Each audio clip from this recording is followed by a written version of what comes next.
That's better. Hey everybody, welcome back once again to the Clover Street Podcast. You know him, you love him. He's back, ladies and gentlemen. Greg. Say hello to Greg. Hi, Greg. How you doing, buddy? Hey, Chris. Good to see ya. Good to be back, man. I have not really thought of anything for us to talk about. Our conversation today is going to be very organic and free-flowing because I don't have any stories. I don't have anything really. You're just drawing a blank? What's been going? Well, I know I can pull stuff out of thin air, but like, what's been going on in your life? How's everything? I had a recent trip to North Carolina. Went on vacation, and I obtained this lovely hat. That hat says, for the audience who can't see it at home, it says Seascape. Seascape, yes. What is Seascape?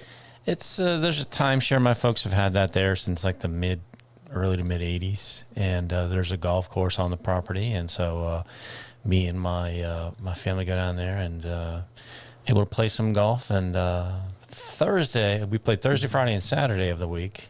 And Thursday I didn't really do all that well, but I played with a couple of dudes that were those that for those of you that do not know, Chris and I met this morning and went to the drive range and hit some golf balls, and I was there with my younger son Noah, and we're both absolutely obsessed with it, and so we were having a fun out there. And there's a couple times where Chris would remark about how we were hitting the ball and how far we're hitting it. And there's a couple of guys that I played with that dwarfed me as far as their distance off the tee.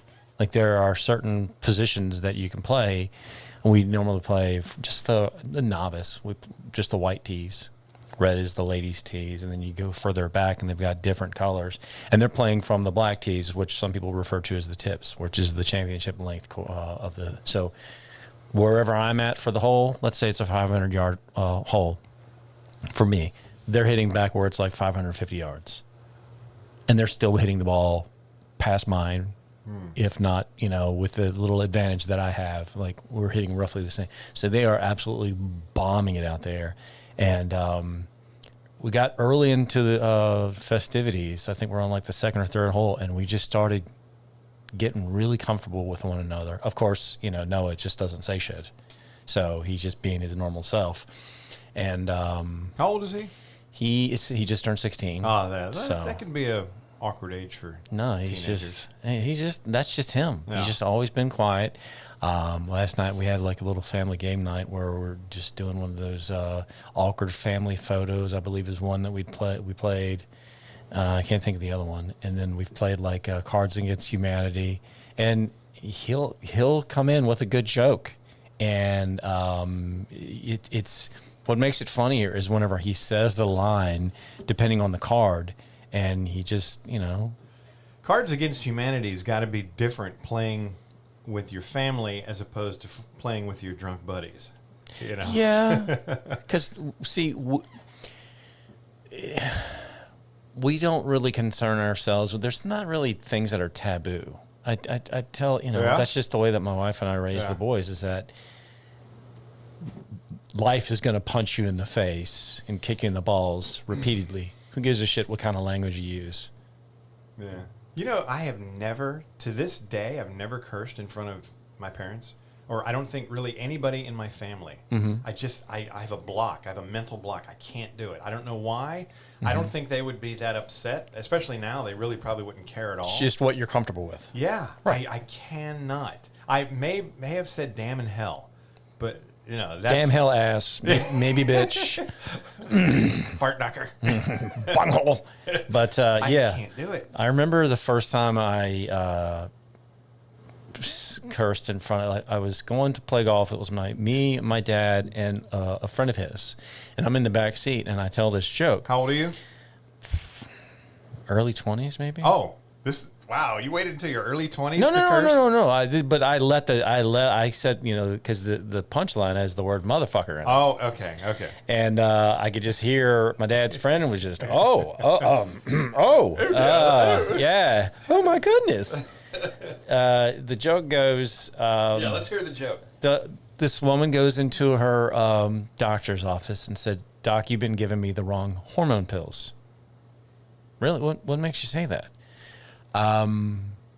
Okay, I'm not sure. I don't think that I'm giving you the wrong hormone pills. Like, doc, I know you're giving me the wrong hormone pills. Okay, well, what are your signs? What are your symptoms? I have chest hair. Ooh. Is it really light? Is it blonde? She's like, no, it's thick and dark and bushy. He's like, oh, well, how far down does it go? Down to my dick, motherfucker.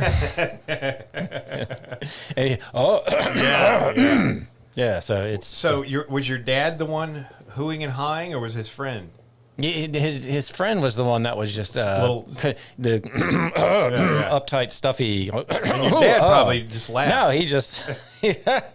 I'm sure he kind of gave him a look like, kids these days, they're crazy. But we're back to playing golf with these guys, and one dude had, I think Florida State was his on his tag.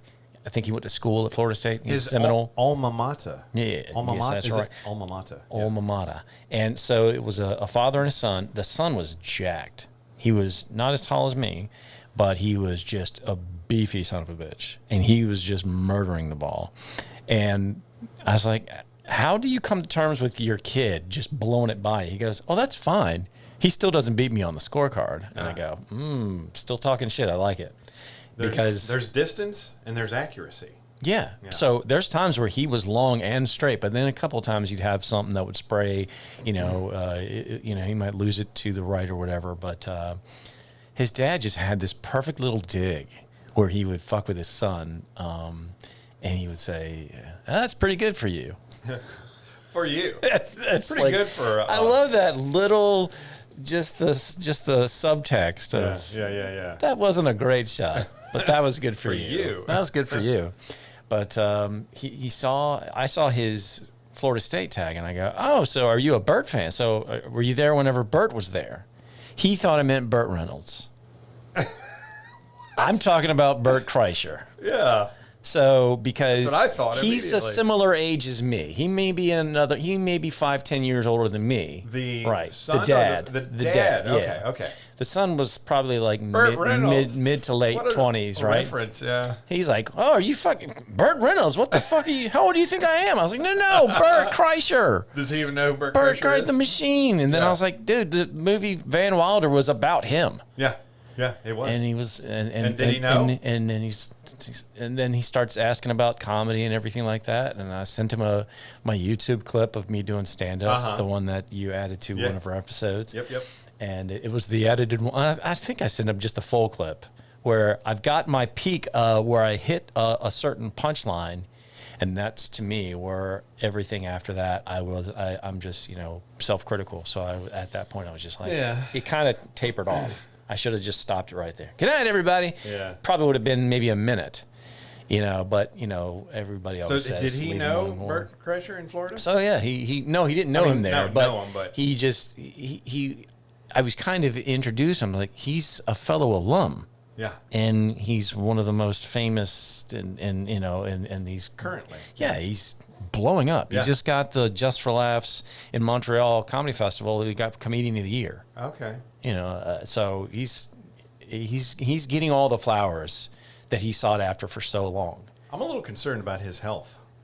So is anyone with eyes. Yeah, I mean, especially now with the promoting of this film and just going everywhere and being everywhere with so many people, he's probably offered so much stuff, food and drugs and everything else. So I hope he's with us for a while, Yeah, absolutely. I think he's going to get to a point where he's going to realize it's not necessarily going to be a rock bottom, but I think he's just going to have like a realization. Yeah. Like our first podcast, I told you I was kind of cutting back on my booze. That I've gotten to. There's some right there if you want. I see that. Yeah. I've gotten shot glasses right over. I've gotten myself to the point where I'm dialing it back. Yeah. I'm not swearing it off. I don't get to the point where I say, "Hey, from now on this." Yeah. Because it's hard. Because moderation. Everything's good in moderation. Yeah, and the same with diet. My wife and I are constantly failing on our diet, but I say, you know what? We've got to pick ourselves up and just get right back in. Don't just be like, well, that's it. I failed the diet. Back to, being eating garbage again. No, you had a mistake. Let's call it a cheat day. Let's push on. Right. And it's a lot of it's based on the way I feel, because there are certain things that I want to stay away from depending on the time of the day. Like if it's past like dinner, just don't have anything with like sugar. The one exception that I make is like beer, even though because that converts to sugar. But if I'm having anything like ice cream or something like that, anything dessert like that, if I'm going to have that, if I've got it just immediately after dinner or something like that, it's not really an issue. It's just because of the way I'll feel the following day. Right. But I did have one time where I went full bore into the Atkins diet.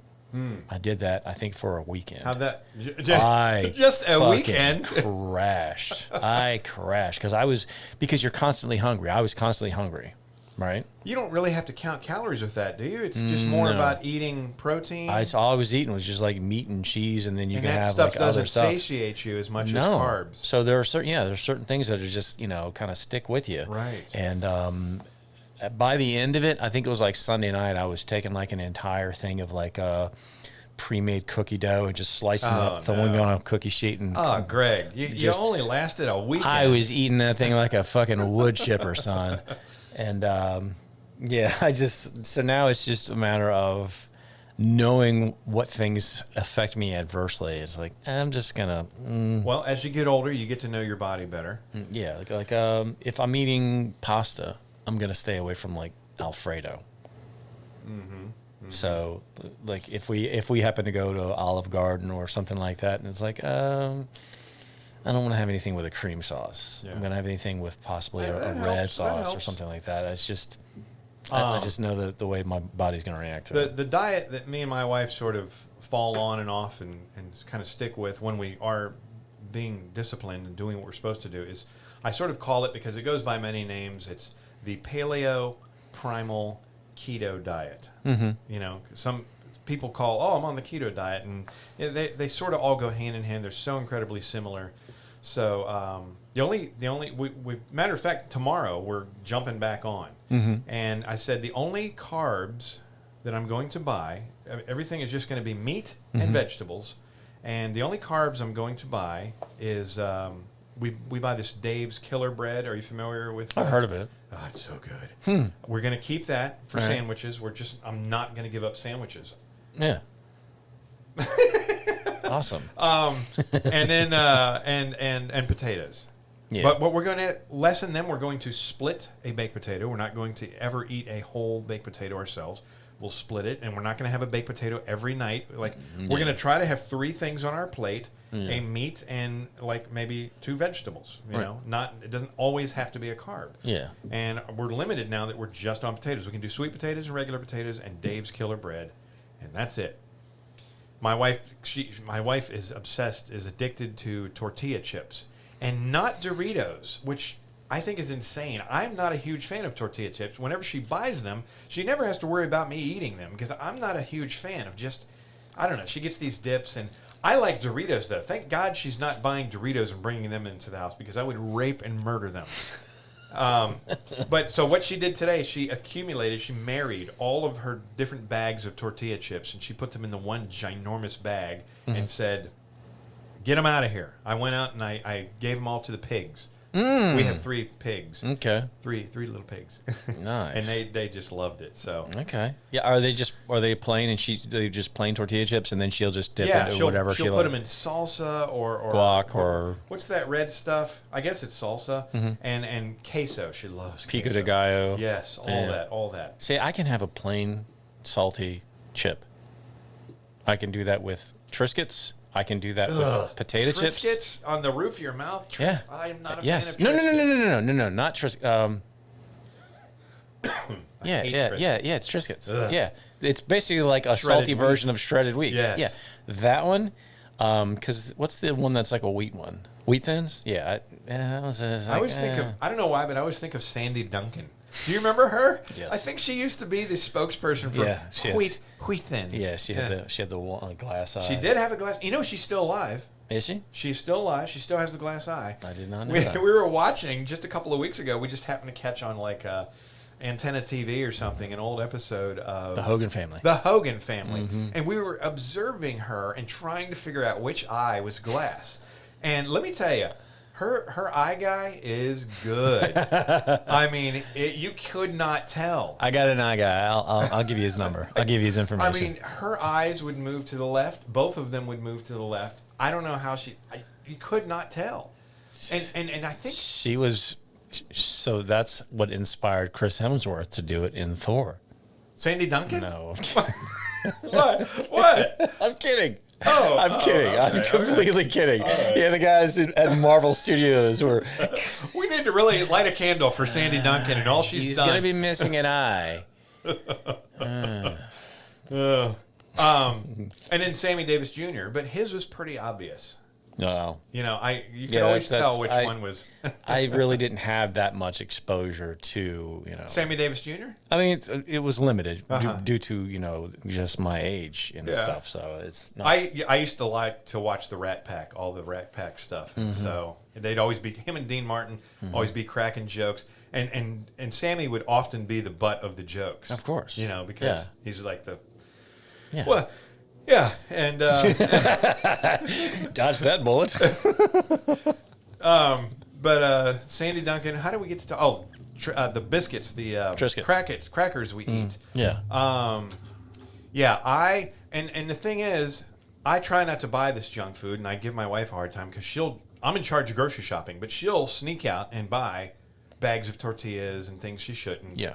I'm guilty too. I will buy a Costco-sized box of Oreos, which I shouldn't. And it's for my blood sugar when it gets low. Yeah. Meanwhile, I'm eating 5 a day just for fun. That's how my dad would be, because he was a diabetic, and he would have like the miniature Hershey's, the tiny little snack size candy bars, or Hershey's Kisses or something like that. So just in case he had to have or he'd have a small little thing of orange juice. But like my father-in-law has had diabetes for a while, but you wouldn't know it.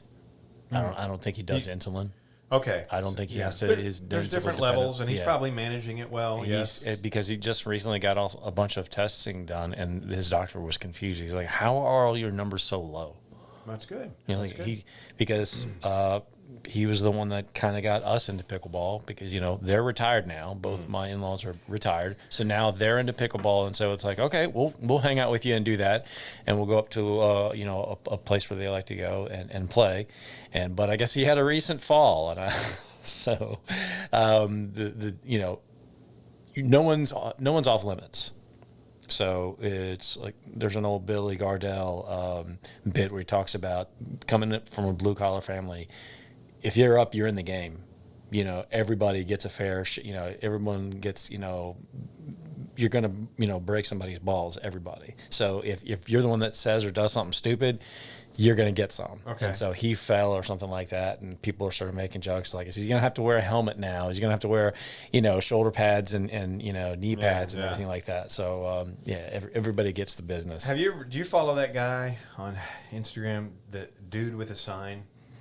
I've seen his stuff, but I always see it, change my mind, whatever the line is, and then it's like. Oh no, not that's what's that guy's name? He looks like he's setting up Steve something. He looks like he set up a table. Yeah, he's far right to do like a petition. No, but it's the whiteboard always changes. Yeah, they based meme on it up. Who changes the meme? Sure. So it's always like Joe Rogan is the Oprah for men. Changed my mind. Right. And then there's other ones that I've seen. So I don't follow those accounts directly. Dude with a sign had one not too long ago, and this is real. It wasn't, nobody changed it. He wrote the sign and put it up, and it just said, "We get it. You play pickleball." Yeah. I think I saw you share that or just tag me or send me a message with that. Yeah. Getting back to I don't know if you know this, but the host of the Clover Street podcast actually has diabetes. Oh, yeah. Does he? Type 1. Does he? It's the worst kind too. Oh, I'm on the pump and everything. It's awful. I hate it. You're on the pump. The pump? It's like a penis pump, except I put insulin in it. Okay. And just right on That's not my bag, baby. It's totally not my bag. That's not mine.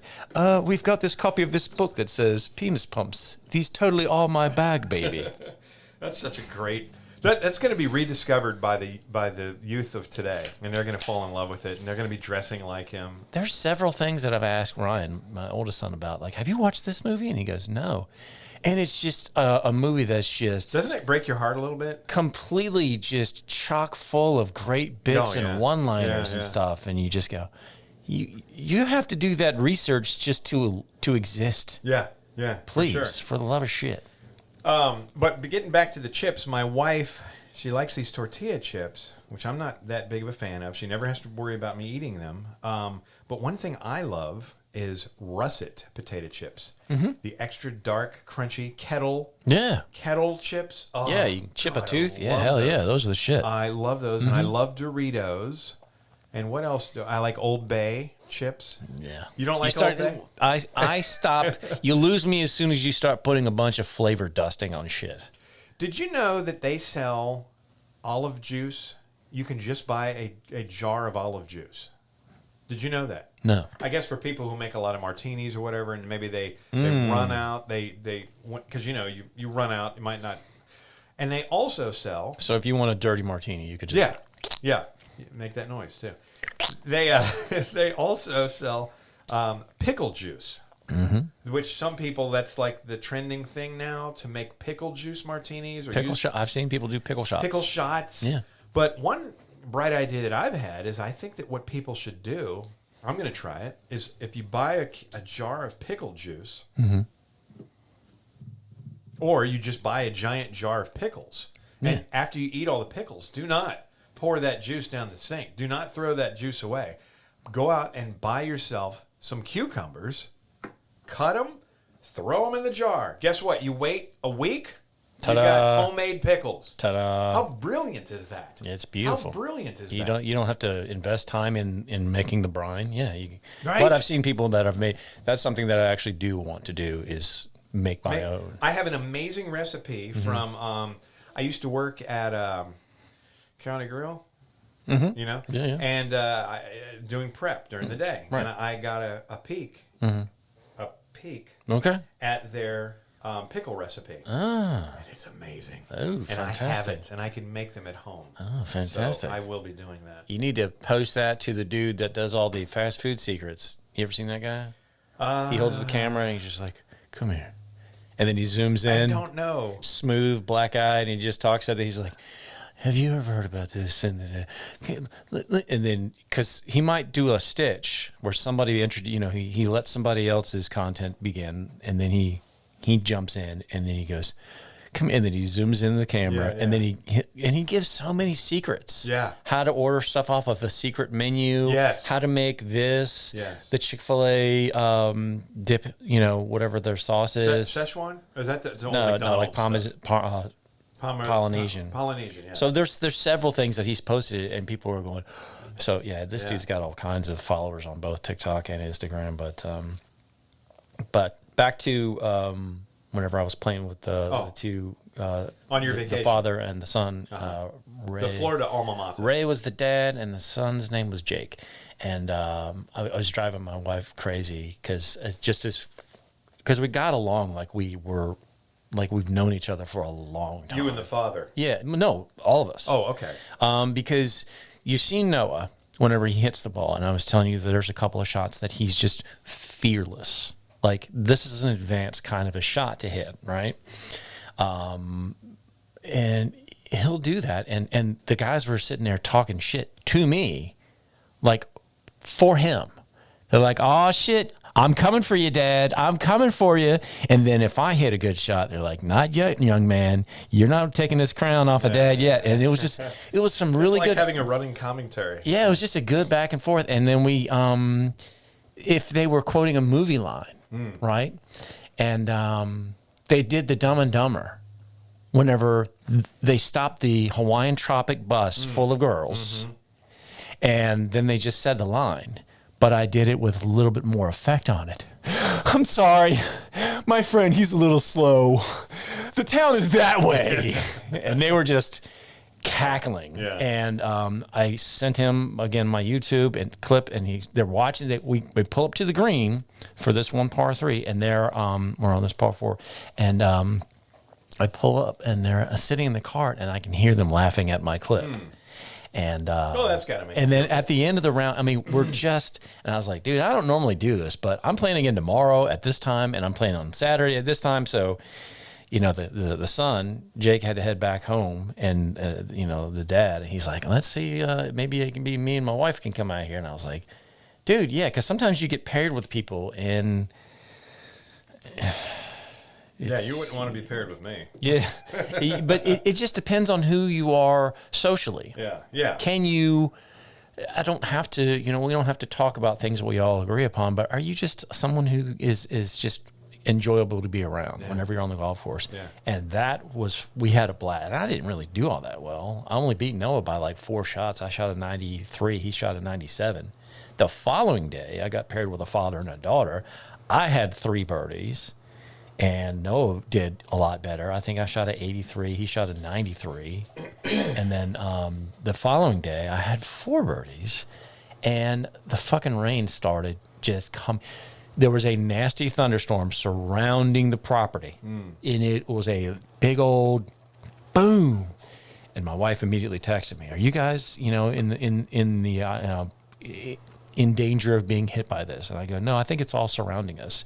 And as soon as that crack of thunder happened, eye of the storm. Yeah, pretty much. As soon as that crack of thunder happened, I was like, get back in the cart. Because we're just sitting there. The golf cart. Yeah. And the other 2 guys that we're playing with, that was on Saturday, yeah. And the other 2 guys I was playing with, each person was a single, and they had their own cart. And after a while, they kind of were like, all right, I think we're good. And I just kind of waited for them. And then that was earlier in the day. And then by the end of it, I was doing so good. And then I could just see just a solid gray backdrop in the sky. Yeah. And I knew, okay, that's not going to let up. And once it got to the point where the rain was just steady and hard, I went, all right, this is going to be our last hole. And then he's like, okay. And I birdied that last hole. And then we headed back in.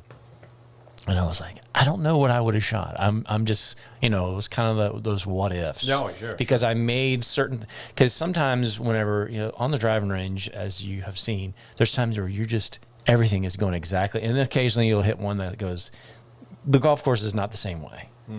There's times where you're like, okay, I'm set up exactly the way I want to. Everything feels normal. And then, and you go, what the fuck was that? You know, you're looking for the ball to just, and it just does this. Huh? Yeah. And it, like, you know, goes off the face of the earth. Like, son of a bitch, what? And then you start getting really frustrated because you're trying to make little adjustments. Well, I had done a couple little things. It's like, okay, let me just try to do this. And it pulled, and then I go, well, just keep doing that. And I was able to repeat it and everything like that. And then I started seeing, you know, really lower scores, and I was really happy with what I was doing. I was like, this is awesome. And, you know, he's feeding off my energy and everything like that. And he's not emotive. So whenever he hits a great shot, I'm telling him about it. Yeah. And the same look on his face where he can hit a hole in one, or he can, you know, hit a ball and not know where the fuck the ball is. And he'll still have the same look on his face, but I still give him a fist pound, you know, he'll just give me like a little fist bump. Yeah. And I think he does it to troll me, because he doesn't even close his fist all the way sometimes. He'll just do like that. Yeah. But it's, it, like I said earlier today, whenever we were at the range, just watching him, you can see that he's figuring things out. Yeah. And I just love letting him do that. I try to provide, like, this is what I'm trying to do. This is what I feel. And then however he wants to implement it, because... You said this was part of a timeshare? Yeah. I have heard, without getting too much into timeshares, because I really don't want to lose our audience, but I hear that they can be a real nightmare. There's even ads that pop up in my social media that says these lawyers that specialize in getting out of timeshares. Right. You never had an issue with that? You've always been It's happy? not mine. It's not mine. Whose is it? It's my mom's. Oh, and my mom and dad. She's had it for how long? since like the early to mid 80s. Really? And so she's been happy with once it? you buy it, then every year you have to pay like a maintenance fee or something like that, and then you have the same week. And then if you want to trade and go to a different place, I just hear you they're can. impossible to get out of. That could be the case, but it's something that it's not. So Right, when she passes, then she's probably gonna in the will it'll be split between me and my brother. Or if you don't want that have anything to do with it, you could do that, right? Yes, we could sell it. Yes, if we so choose. Are they easy to sell? Yeah, absolutely. Okay. Yeah, absolutely. Or Or you could rent it out because that's what they've done that before. You could just put it up, put a listing and then just put it up for rent, and then charge. okay. So somebody could rent it that way.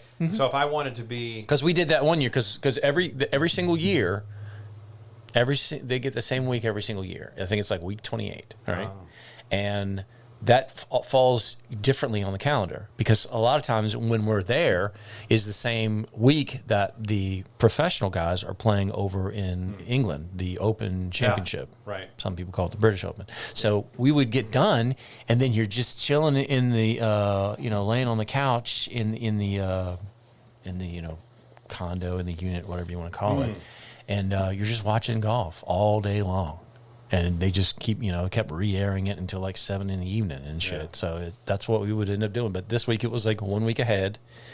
Last year we weren't able to go at the same time. So my wife was able to find somebody that was putting it up for rent. And so we went down that way, So, Okay. but, it's just that, as you saw firsthand today, that's my obsession because it's the most fulfilling and frustrating thing all at the same time.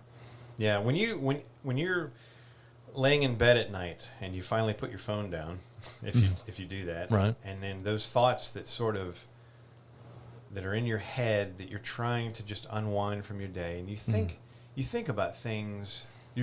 I would assume people would try to think about enjoyable things, things that are like their real passion. And I do that sometimes. I will lay there and just think about, if I have something fun I'm going to do tomorrow, I'll think about that. Or if I'm into tomorrow's the opening day of elk season and I've been chosen, I am not going to stop thinking about it. I'll probably dream about it. And it might be the same way sometimes with golf. Sometimes it's a hindrance for me to be able to actually sleep. You said you're probably so not going to be excited. able to sleep the night before the big Burt Kreischer show we're going to. I probably won't sleep the night of. Yeah. I'll probably just be so geeked up on adrenaline. It's like any time that I've done open mic, over at Kazi's and stuff like that, because it starts at like 9. Yeah. And then depending on when you go up, and they run until about maybe 11. Yeah. He'll have an opening guy that's probably going to be. No, but I'm just saying, I'm talking about whenever I've gone up to do that. I've been just keyed up and just, because the delusional portion of your brain is thinking of all these grandiose things that can come of this. Not realistic, but your brain is still conjuring up all these things. And then afterwards, if the more self-critical component kind of takes over, like, I got this, and then starts just, dropping the hammer on, why did you do this? Why did you say this? You stumbled on this word. What the f is that? So it could be just me in my head about, and then again, adrenaline is just keeping me up. So people will ask me at work, hey, when are you going to go back up? And like, it's not easy. Yeah. It should just be able to just guarantee a time. You do plan on going back up? Yeah, absolutely. Because I still think that way. Yeah. I still think in terms of pushing the envelope and telling a joke. And there's times where I'm saying it in front of people that easily, if I had a conventional HR in the normal scope, in the normal terms of human resources and things like that, that could be said, that could be deemed as offensive or something like that. Yeah, that could have been problematic at time or two. Yeah. But I'm always thinking that way. Yeah. How late does that go? Is that usually, like you said, the comics start at around 8:30 or 9? Doing open mics? Yes. Typically, whenever I've done it, they start at like 9. And how long does the whole... I'm just trying to figure out a way to go some Thursday. But I'm always DJing. I'm doing DJing from 9 to 11. Yeah, we'll talk about that. So by the time I'm done at 11, it's over, right? I Yeah, imagine. pretty much. Yeah. So it's only a couple hours. That stinks. Talk to me about biscuits and porn. Is that a local thing? No, this is a thing that's in the Outer Banks. Hell? Yeah. What? It's what? Because Or how about assholes live forever?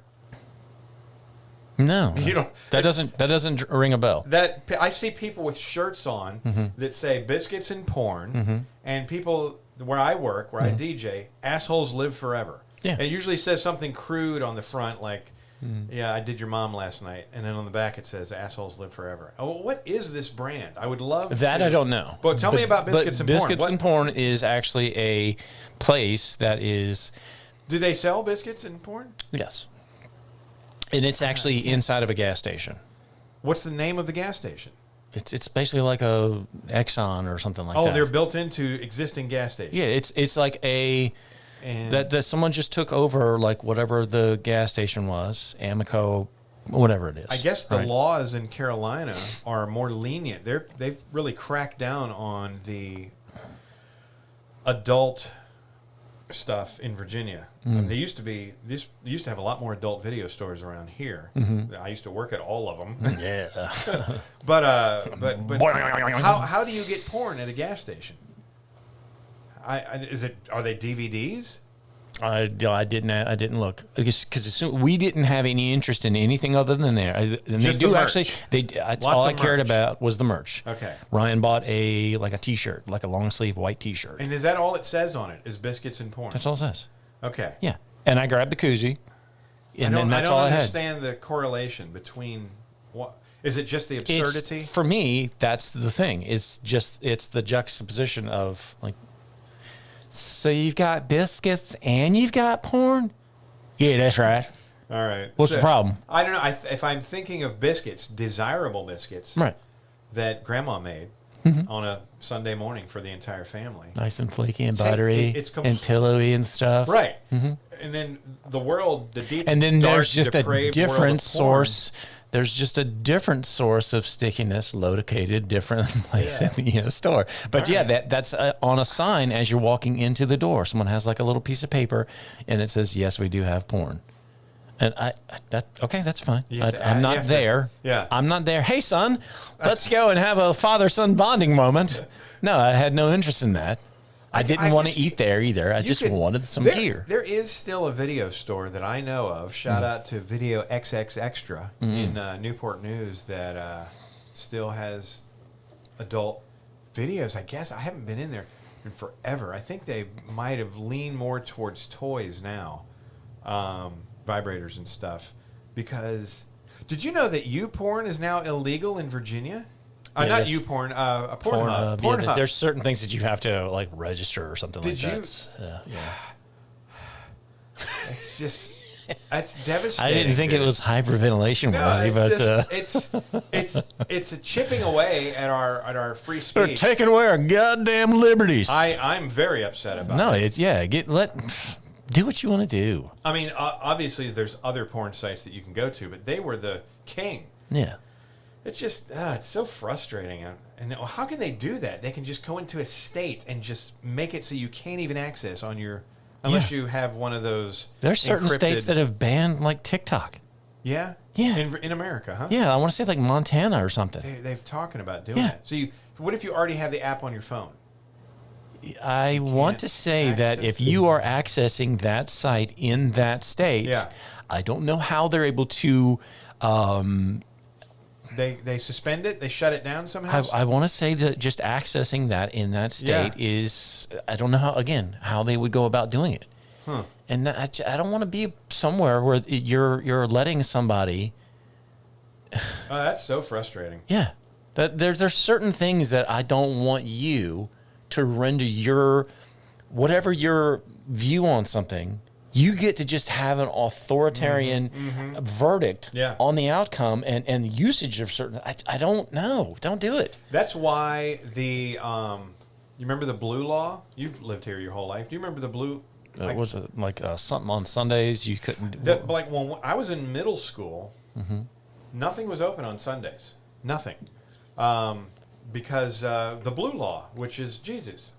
right? It was Jesus. It wasn't Allah. It wasn't Buddha. Yeah. It was Jesus. And Yeah. they felt that, the Bible says that Sunday is the day of rest. Therefore, it should be the day of rest for everybody, whether you are Jewish or Buddhist. Or, right. And I was so... This is the Lord's day. Yeah. No, not your Lord, my Lord. Exactly. Yeah, and that's one of the things that I have that with, religion and stuff like that. There's so many different interpretations of what your faith is and everything like that. So somebody to have like the stance of, well, it's only this.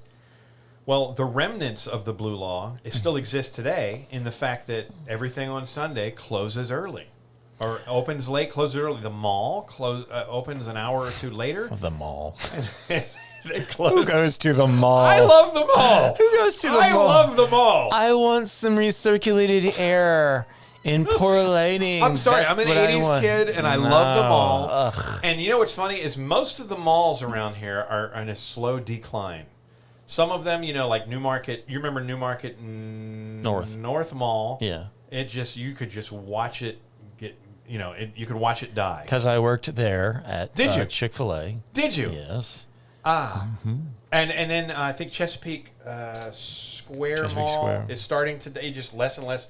There's one mall around here that's actually thriving and doing well and doing fantastic, and there's no empty spaces, and we're lucky enough to live the closest to it, and that's Patrick Henry. They're thriving. What? Patrick Henry Mall is thriving. They're one of the malls that are doing, in this region, they're the top I just mall. never go into it. They're the top mall. I love it. I love the mall. Even just to look around, go into Spencer's Gift. Remember you used to go into Spencer's Gift and open the little, you go in the adult section, you open a little cardboard box. Here's a gift I made just for you, and it was a fake turd. Do you remember that? Oh, I lived for that. Yeah. Yeah. In Mad Magazine. Because before we would go into Spencer's, what was the local spot that we would go to? Fantasy? Fantasy. Remember Fantasy? Yeah. I know the owner of Fantasy. Fantasy is kind of what our gateway to being able to see pornography and adult stuff. And you go, huh? What is it? What? I think they got rid of that. I remember when Fantasy, if you remember their old location on Jefferson, before they moved to their new location, which is the one they finally shut down, because Mitch, the owner, just retired.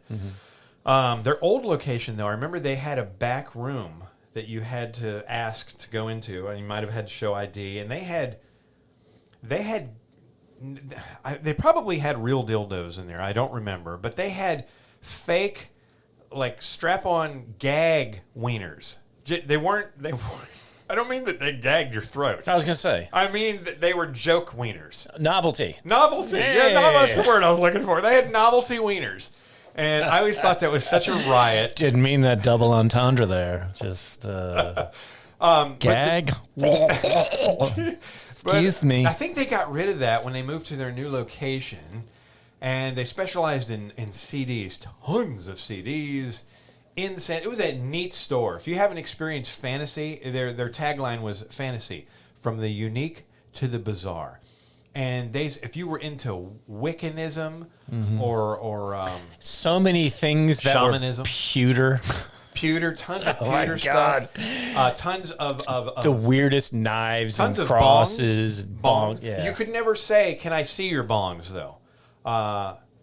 Your decorative glass artwork. Yeah, water pipes. I think you had to say water pipes because if you said it's a loophole. Here's the if you said, "Can I take a look at that bong?" I think that the clerks were instructed to say, "Well, no, sir, because you've just referred to them as that. I actually can't let you see that, and I have to ask you to leave the store. You can come back tomorrow and try again." I think that's the way. I think that was their strict rule. Correct me if I'm wrong, Mitch. But they had the little pipes and the bongs and ninja stars. Oh, yeah. And all kinds of martial art weapons, just size and stuff that's a great idea for an adolescent with money that's just burning a hole in his pocket. Yeah, nunchucks, or is it Excuse me, nunchuckas? Yeah, nunchuckas. I don't even know. Incense, tons of incense. I always sound like a damn redneck when I say nunchucks. Nunchucks. But anyway, getting back to the mall, and Spencer's used to be like that because the mall was around before Fantasy, and I was 11, 12 years old, and it was just a giggle fest for me when I went over to the adult section, and here's a gift I made for you myself. Open it up, and it's a fake turd. Oh my God, it's poop! And but Spencer's is not like that anymore. I guess they still have. It's a little more out in the open now. Yeah, they got that shticky thing where they have like tell your mom I said thanks, or shit that's just. I love hot moms. Yeah, DILF. You know how many times I saw that shirt? We would go to because you're wearing the Tides shirt there in Norfolk, and over here is the Peninsula Pilots, and it's basically in between.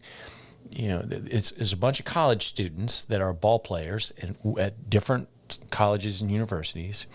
And they'll come into town, and they'll be put up by I guess a sponsor, and there might be a different term for that. I've been to 1 or 2 Pilots games, but you're there, and it's kind of a family environment, and it's not all uptight or anything like that. But whenever you see a kid that's like 10 or 12 walking around with "I love hot moms," dial it back there with the rapey vibes, would you? Like, come on, dude.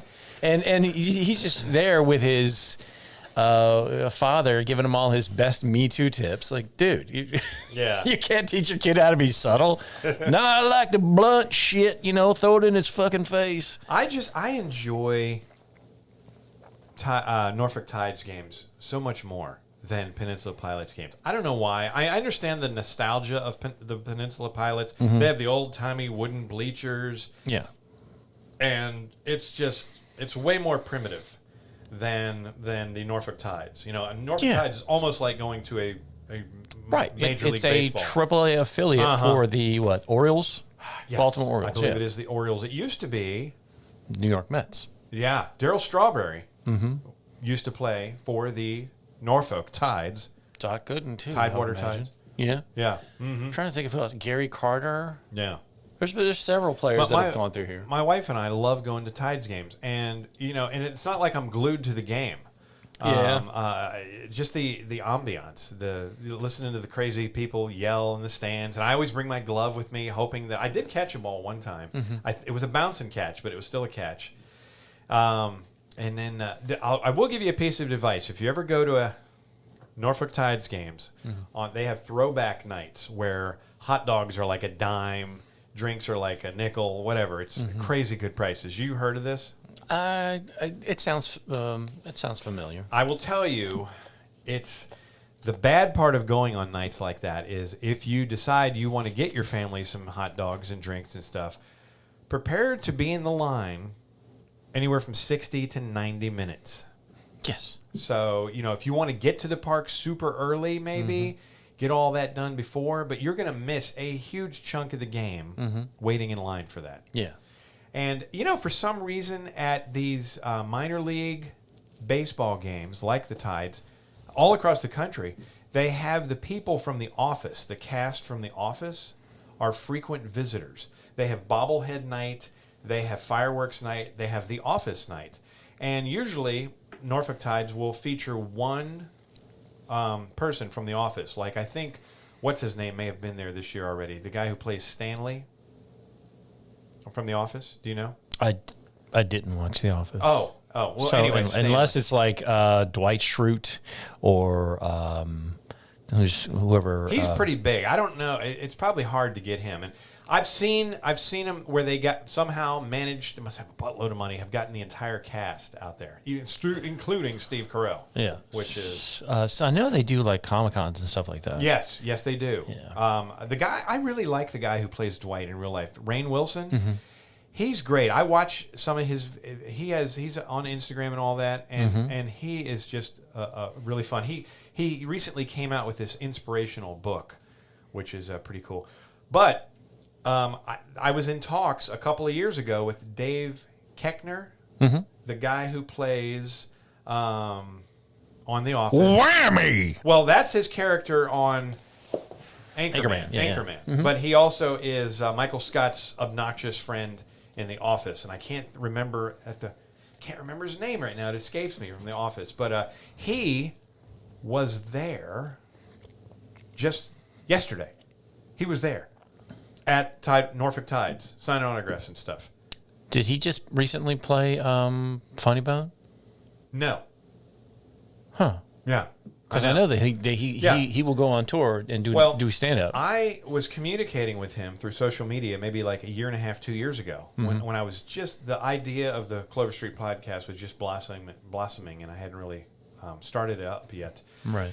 And I reached out to him and said, "Would you be a guest?" And he was like, "Yeah." And but something happened, like his show got postponed, or the date got moved, or he had problems with his travel or whatever. Yeah. So we were going to have to reschedule. And for some reason, I never got back with him. I got a little nervous, and I was like, this guy's too big, and I don't think I'd be able to. I wasn't ready yet. I wasn't ready to interviews. I hadn't done any podcasts. I assure yet. you that he would have put you at ease. He probably would have. So I've reached out to him again. Yeah. On like Thursday, and I said, "Look, I know you're going to be in town the day after tomorrow. You want to do my podcast? I know it's short notice, but and I said, and if you can't do it, maybe next time you're in town, if you're at the Funny Bone or whatever. Yeah. So I'm going to try to get him, and I definitely want you to be a part of that. Yeah. Yeah. Sure. Yeah. Absolutely. So hopefully he will do that. We're actually having a special guest on the show tomorrow. Just a little teaser. If you follow the local drag scene here at all, her name is Jennifer Warner, and she is what did I refer to? She is the RuPaul of this area of Hampton Roads as far as drag. I mean, she is it. She is so busy. She does any of the major brunches, the drag brunches around, or any of the major things. I don't know how she agreed, but it's amazing, and I'm super excited to have her. She's going to be here tomorrow, and at 4:00. If you decide to change your mind and join us for 2 hours, if I can swing it, then I will join you. And I have a pair of headphones over there. I definitely have all the mics that we need. Yeah. But the headphones, I have a pair that's kind of wonky. You can't hear that well through them. It's okay. I mean, you could do this show without headphones. Right. It's just better because we can hear ourselves. And I would love to have you. 4:00 tomorrow. Just if you can't, I understand. But that would be a lot of fun. So stay tuned for that, because I am completely new to the world of drag. I don't know that much about it, and I've only seen her perform. I don't want to give away too information. We'll talk about it tomorrow. But Jennifer Warner will be with us tomorrow, the one and only, incomparable Jennifer Warner. How do we get talking about? Oh, we were talking about Tides games, and we got into drag. You got into celebrities, and you just Dave Koechner and Keckner, Keckner, yeah. He was also in Waiting. Did you ever see that movie, Waiting? Waiting was great. I love that movie. Waiting was fantastic. Being that I've been a waiter for over 20 plus years, and I can completely relate. And Ryan Reynolds, before he was a super ultra mega star. Before he was Deadpool? Straight up, superstar, A-lister. Yeah. Just, and then also sports franchise owner. Yes. Have you ever watched that show, Welcome to Wrexham? And also Cricket Wireless spokesman. Mm-hmm. What does he own? What sports team is it? They are in Wales, and the name of the team is soccer. Okay. So football. What's the name of the team? Wrexham. Okay. Wrexham AFC. Who did he buy? He bought that with. Is Wrexham FC or AFC? Somebody can correct me. Tell me in the comments. He bought that with another celebrity, correct? Rob McElhenney. Yes. From It's Always Sunny in Philadelphia. Mm-hmm. I've only caught a little bit. There's clips that I've seen, but I've never. Show. Yeah, and I've heard that if you try to go back and watch, from the beginning, because they've been on air for a very long time. If you try to go back and watch from the beginning, if you go to when they first began, and stuff, like some of the stuff I've heard that some of the stuff is problematic. It's like it doesn't age well. There's certain things that just depending on what the taboo subject is that they're addressing or attacking or something like that. Maybe something is just a little bit out of pocket. Oh, well, and I don't care. I would love it. Yeah, I would love it. It doesn't bother me. No, it takes a lot to offend me. Yeah, a lot. Dude, if you can watch a roast. And just find nothing but laughter, because I see Jeff Ross. I see so many clips of people just immediately just interjecting themselves into other people's enjoyment, and it's just you want to just reach through the screen and just choke that person. Like, what are you doing, man? What's people? You haven't had one of those in a while. You are ruining people's times just because Yeah, I don't even feel I love those Comedy Central celebrity roasts. Remember, they used to do those. I don't know if you're old enough to remember. Who was it? Bob Hope? the Friars roast. Bob, Friars Club. It was, I think Bob Hope Because usually hosted you were it. speaking earlier about Sammy Davis and Yes. Jr. and Dean Martin, and Yep. they would use. I used to see Yeah. some old clips. Yeah, of, they would roast each other. Yeah, Oh, look those up on just, YouTube. They're yeah, great. Some amazing roasts. Dean Martin celebrity roast. Maybe that was it. Dean Martin. Mm-hmm. Yeah, they were then, great. And there was no political correctness back then. No, it was it's great. just you said the most, you said something that hit the hardest. And if you ever watch Don Rickles ever talk, Love. yeah, if you can, don't take yourself too seriously around Don Rickles, he will absolutely just. Yeah, he's great. Have you seen, new topic, I saw the Barbie movie. Have you seen it? No. I saw it. No, you're not going to be behind me in line in that movie. And not for any stance I have. I have no interest. Oh, well, honestly, this is my thought on it. My wife hated it, but she's very far right leaning. I am not. It's a funny movie. It's good. My only problem with it it went a little overboard on the man bashing. I understand the central message of the movie. I agreed with. Women can do anything. Fight the patriarchy. And I thought that was great. I just think that, in my own personal opinion, I think they just carried it a little bit too far, and they sort of made guys. And I've said this. I've said, if they were to reverse the role and make the movie the opposite, where the guys were bashing the women as much as the women were bashing men, it wouldn't fly. There'd be picket signs out front. There'd be all kinds of a boycotting of the film. And then I can understand the women's point of view saying, well, that's the way the world is, So I understand both sides. Overall, I gave the movie thumbs up. It just got a little too preachy and a little too man-hating for me. But overall, it was a fun movie, so I recommend go see the Barbie movie just to look at Margot Robbie. Jesus, to look at her all day. Just, I don't care if she's. I haven't heard anything about your fascination with her before. I've never heard that. What were we talking about? Wasn't that you? I was talking about Margot Robbie. God, I thought we had a conversation about her before. Yeah, every single time that I've had headphones on, yes, that's the name has definitely come up ad nauseum. Yes, she is. Her and the chick that plays Kate Blanchett. I'm in love with her. Who plays Kate Blanchett? No, Kate Blanchett. Hey! Yeah, and then also the girl on Ted Lasso, the blonde. Hannah Waddingham. Yeah, God. Did you watch Game of Thrones? No. Okay, she's in Game of Thrones. Yeah. And she does not look quite as presentable. Okay, well, have you seen, I think it's called The Lion, the Witch, and the Wardrobe? I know of it. Yeah. Okay. And I think she was also in Constantine. Was she? Who am I talking about? She was also in the Doctor Strange movie. She was cast as the Asian, but she wasn't Asian. You know what I'm talking about? Doctor Strange. She was in Doctor Strange. She had her head shaved bald. She was the teacher of Doctor Strange. When the Hulk went back in time to get the Affinity rings. Well, she's not Asian. No, she's not Asian. But what's her name? She was in Constantine, which I think they're going to be having a sequel to with Keanu Reeves. It's going to be awesome. What is her name? Anyway, IMDb, to the rescue. She is not traditionally what you'd think of attractive. Right. God, her name just flew by me like a jet, and I missed it.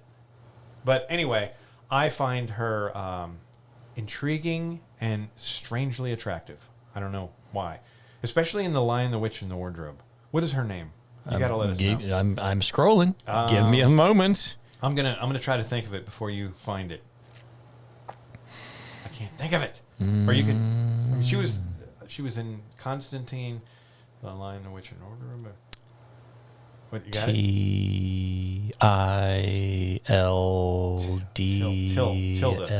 Tilda Swinton, yes. Yeah. Tilda Swinton. So, have you ever seen the movie Hall Pass? Yes. You know, and there's one scene. I don't remember the movie that well. I just there's know one scene that just is seared into my brain. Okay. Where the girl is wearing a thong and she bends over and she's sick and she farts and. Oh, I don't remember that. She's sitting on the edge of the tub, and she's kind of bent over, and she's sick, and she's like, achoo! And it's just like, and you just see a big giant poo splatter on the back of the linoleum. Was Paul Rudd in that? I might be thinking of something else. Anyway, the point I was getting at was we all know what hall pass means. Right. And Jamie, I mean, what's her name? Margot Robbie. I don't know why I was thinking Jamie Presley was what I was going to say.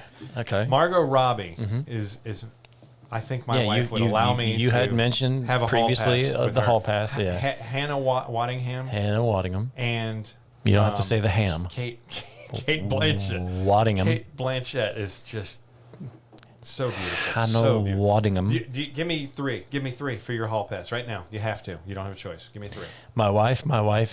All right. Now, we'll just move on then. You're no fun. Well, the Barbie movie, yeah. Have you seen Oppenheimer? No, I have not. Have you seen any movies lately? I saw the most recent at the theater. I saw the Guardians of the Galaxy. I have not seen that yet. Is that good? Part 3. Yeah, I loved it. Amazing, huh? Yeah. I loved the other ones. That's the thing is that it I am Groot. I'm Groot. I hear some people that immediately start, espousing they love to be a detractor of a movie, and I just go, dude, I just like to get lost in the story, man. I just finished watching Marvel's Secret Invasion. It was like a 6-part on Disney Plus. Oh, I'm not. And yeah, it's anything that's following those storylines in the MCU. I just like to get lost in just just put my phone down and just get lost watching them. One of those shows or movies or whatever. I did something illegal for John Wick 4. Mm-hmm. I decided to sit there in my seat until the credits rolled, and there's a bonus scene at the very end of the credits, and I filmed it on my phone and put it up on YouTube because I'm an idiot. And YouTube, it was only up for maybe a day, and it got, 12,000 views. And then they came and took it down. Of course. Yeah, of course. Which I shouldn't have done that. It's just, I don't know. I don't know why I did that. I'm apologizing publicly now. It was a horrible move. Sorry, Keanu. But as far as Star Wars movies, I'm old school.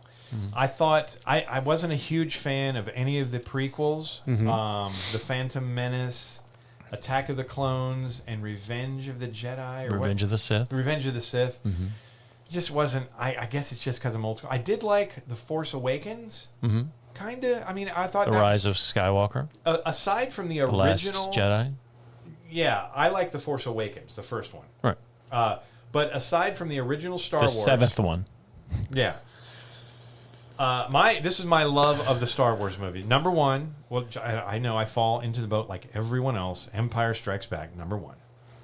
Which is part 5. Yeah. We'll let Greg take care of that. I'm going to say Jedi for number 2. Star Wars A New Hope for number 3. And then The Force Awakens. And then the rest, I don't really care that much about. The only issue that I had with the timeline, because I understood what George Lucas, thank you. I understood what he was trying to do by showing you part of the story, which was just introducing you to the protagonist being Luke Skywalker. And then you got thrown the curveball where you like, I'm your father. You're like, what? He's dead. They said your father is dead. And okay, wait. Well, so you were lying to me. And then part 3. Oh, it depends on how you want to look at it. Yeah. So, and then they go back, but then the prequels. The only issue with the prequels that I had, aside from the silliness of the Jar Jar Binks character, and then that whole, that's just a weird sounding. Roger. That's the only thing, is just a stupid sounding character. Yeah. But it's just how technologically advanced it was further back in time. That was the only issue that I had. Is like, you're using these things that look like they're covered in dust and they're all dented and shit, and then you go back and everything is polished chrome and everything is smooth and the CGI is a million times better. That was the only issue that I had. I will say that I liked the look of the newer stormtroopers from from The Force Awakens on. I did like the look of the new stormtroopers. Yeah, because they gave the because you're going into the future. They gave the because you had the white suited ones where John Boyega played, whatever his character's name was, Finn, FN2187 or whatever, and then. But then you had the red suited ones. Those were the ones that protected whoever the supreme leader was, or the emperor or whatever. And they had their own different weapons, and then they evolved into being able to fly and jetpacks. And I was like, okay. And then I also liked the Mandalorian. Yes. I have not watched any of the newest season. Yes, I watched all 3 seasons. Third season's good. I loved it. I loved all of them. I loved. You like Baby Yoda? Yeah, Grogu. Yeah, yeah. And just seeing, and there's some certain times where you can see, without seeing the person appear on camera, you can tell whenever someone's going to, make their triumphant entrance into a particular fight or something. You go, oh, I can tell that this is getting ready to happen, and then it does, and you're like, all right, and then I just whenever I can just completely get lost and not look at this stupid thing and lose myself in a story. Rosario Dawson was in that, right? Yeah. She's another one of my hall pass. Jesus. I thought there was only 3. Well, she's on. This hall pass will number. never happen, so it's just a fantasy. It's not real. It's just an endless list. Yeah. But Boba Fett, the Book of Boba Fett. Did you watch that one? Yeah. Did they ever come out with a season 2 of that?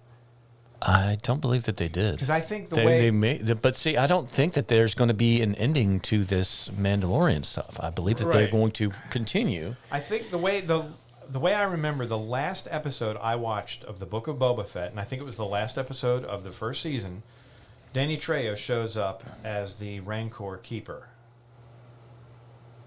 They got him a new. So the Book of Boba Rancor. Fett was season 2. Mandalorian was season 1. Book of Boba Fett was season 2. No. Yeah. There was the Mandalorian season 2. The Book of Boba Fett was a completely different. It's just like the. They just called it the Mandalorian, but they said the Book of Boba Fett. That was season 2, because season 3 was just back to regular old, Pedro Pascal, who plays. All right, I thought that, and then there was another series that was based on Obi-Wan. Yeah, that was like I don't think it made it to 10 episodes. But there was a handful of them, and I watched all those. I did watch those. There's the Obi-Wan. There's the Mandalorian, and I thought the Book of Boba Fett was its own series. I'm wrong on that. I have to ask my buddy Jason. He would know. Yeah, I thought that the Mandalorian was just the season 2. I thought season 2 was the Book of Boba Fett. No, I thought there was a Mandalorian season 2, and then the Book of Boba Fett came out.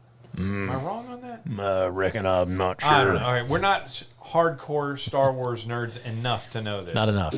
But there's also another. If you watched Rogue One. Yes. Rogue One had that dude who ends up hanging out with the title character in Rogue One, but they had a prequel series involving him, and it's got a lot of episodes. I think I may have watched like half of one. Me too. I got bored with it. I didn't like it. I didn't know who he was. I was trying to. Well, I mean, I'll probably give it another watch, but I just for some reason I just. And then there's some. That's other, right. How great was that scene in Rogue One? Vader, man. Oh, at the end, yeah. They captured cinematic magic in that scene when he showed up. It was just a dark hallway, and then you could see the saber in the smoke. Oh my god! And then he just started tearing it. I may have gone to the theater and see that, and I got goosebumps. Dude. Yeah. Such a the best Darth Vader scene I've ever seen. Absolutely, God. Because he was just a lumbering old man whenever he's fighting against Luke in Empire and then Return of the Jedi. So to see him as a unbelievable, so cool. Dude that just owns everybody. Yeah. And they tried to do that again with Luke when he showed up to pick up Grogu, and he was kicking all those robots' asses that were so impossible to beat. Mm-hmm. I think they tried to sort of do that again with him. Yeah. And then unveil him at the end as Luke.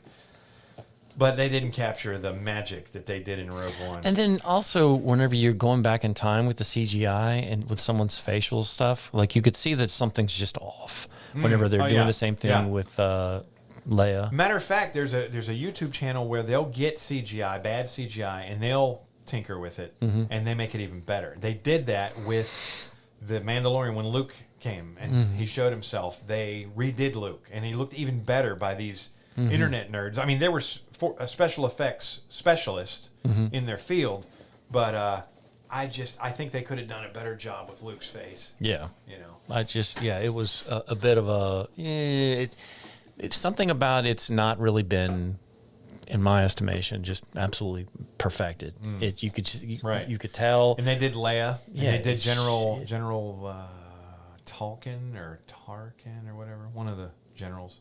Yeah. And Leia just says, hope. Oh, man. AI, huh? The future? That's what the strike's all about. I mean, part of it, right? That's part of it. The SAG-AFTRA strike. I'm 100% in support of that strike. I think it's great, and they shouldn't have to go through this every few years. No. I hope that their demands are met. And this is the first time that all of them have been on strike since like 1960.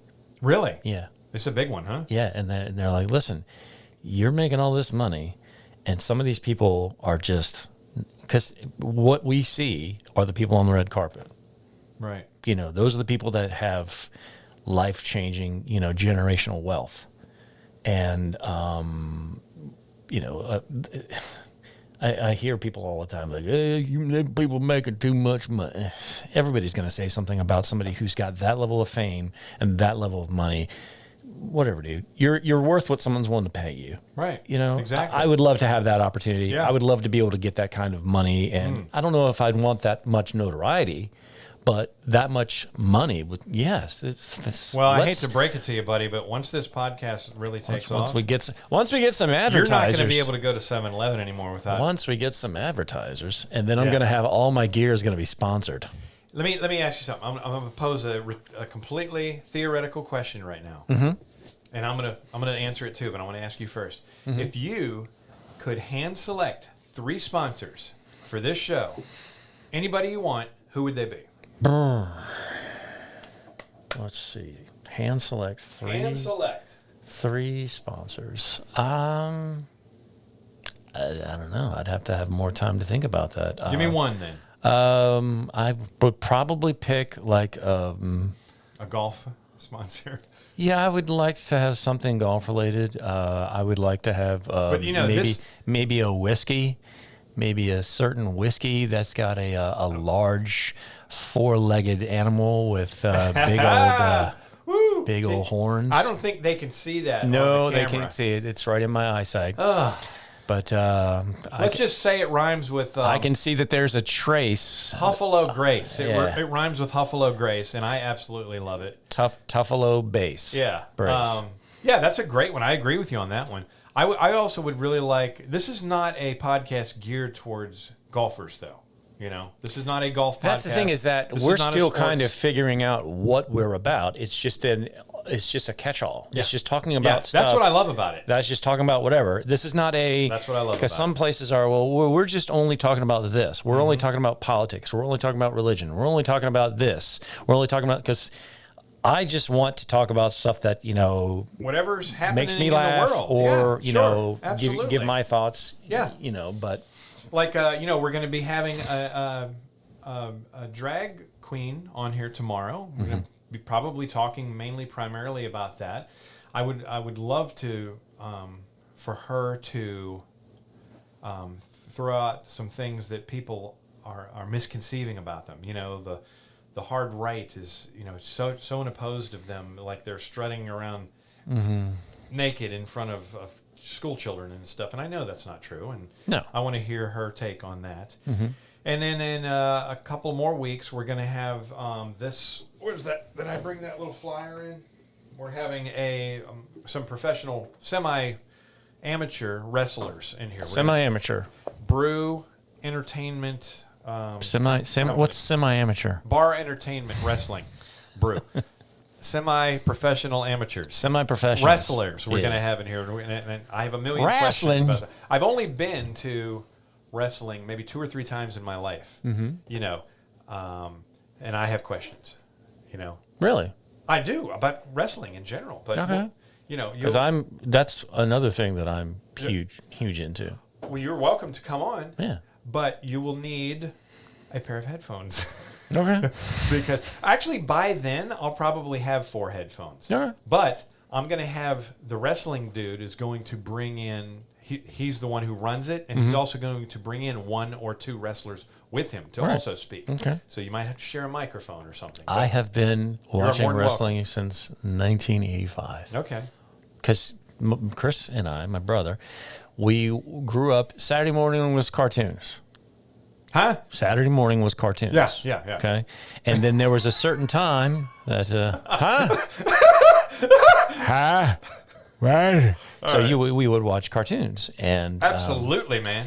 Then it got to a certain point. There was a couple of ones that would come on that we didn't care for. Cartoons? And then we would start to turn the channel. Yeah. And then we would see wrestling and go, oh, what's this? Wrestling. Ugh, stupid. And we would keep, because we just want to find something, you know, Bugs Bunny or Tom and Jerry or... I don't ever remember watching Tom and Jerry on Saturday mornings. I always watched them after school throughout the week. Yeah, it was typically during the week, but that's what I was looking for. Yeah. But we went across the street to play with the kids across the street, and they had wrestling on. And it was like, we're going to go outside and play. And we were just waiting for this to be over. And I just remember seeing this one guy was just getting his ass kicked, right? And a couple of people were jumping him, and the guy was all bloody and stuff like that. Are we talking about WWF? No, this was NWA. Okay. That's when Hulk turned evil, right? No. I thought he did. No. This. Okay. I'll give you the ahead. timeline. This was a. It was basically everything in the Mid-South area, in this Mid-Atlantic region, was the stuff based out of like Charlotte. Eventually, they became based out of Atlanta. Was World Championship Wrestling is what they eventually became whenever Ted Turner bought it. Yep. But at the time, it was National Wrestling Alliance. And it was a bunch of different territories, but it was all under one belt, which was held primarily by Ric Flair. Yeah. And I didn't realize that the guy that was in charge of creative was his main opponent, which was Dusty Rhodes. So another guy was a local. I've touched Dusty Rhodes. I've touched his back when he was walking by. Nice, I'm sure that was nice and clammy. Oh, it was very sweaty. And he, I think it was Magnum TA, Terry Allen. I've seen him before. He was, at the time, one of our first started watching, he was a big favorite of mine. He was a big favorite of yours. Yeah, but this was the first, this was my introduction of it. Yeah. Because when he had long blonde hair. Yeah, he was getting beat up, and somebody was getting beat up. I think it was the Boogie Woogie Man, Jimmy Valiant. Okay. Was getting his ass kicked. Oh, man. And it was Abdul the Butcher, was like a 400-pound black guy, and this is back whenever you would cut yourself with the razors. Yes. They really did his that. forehead was just, it looked like just all these gouges and stuff. And then there was another dude that was beating up on him, and then Magnum TA comes through the crowd, right? And the crowd pops. They're just losing their mind. I'm going, what's going on here? I don't know what's going on. You were watching this on television. I'm just watching this, like, what's happening? And this is it wasn't in a studio. It was just like a live event, and then they taped it, and then, showed it at, this time of the day.